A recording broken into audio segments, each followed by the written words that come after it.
מהדוכן. רק מלחמה נגד חפים מפשע. להוריד אותו מהדוכן. זה מה שאתם עושים. להוריד את חבר הכנסת עודה מהדוכן. אבל מי שלא מכיר בנכבה, בעובדה שבחיפה היינו 70,000 והפכנו ל2,000, שמהמקום שקמה בו מדינת ישראל אין 90% מהעם שלי, שיש 530 כפרים הרוסים, אחרי שנתיים מהנכבה הרשויות הרסו את כולם כליל.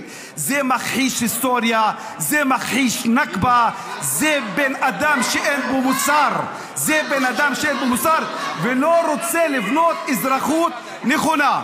הדבר האחר שאני רוצה להגיד, שאתם לא יודעים כמה אני רואה אתכם חלשים. אתם אנשים חלשים, חלשים מאוד מאוד מאוד.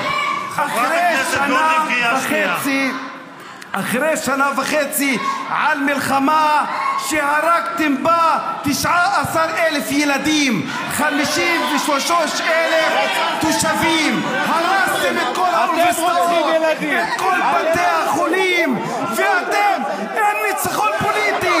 אתם מרגישים שאין ניצחון פוליטי, לכן משתגעים. למה אתם משתגעים? למה אתם חלשים? למה אתם עצובים? למה אתם לא שמחים? למה? בגלל שאין הישג פוליטי. רק בתי חולים, רק אוניברסיטאות, מלחמה נגד אזרחים, רק מלחמה נגד חפים להוריד אותו מהדוכן. זה מה שאתם עושים. להוריד את חבר הכנסת עודה מהדוכן.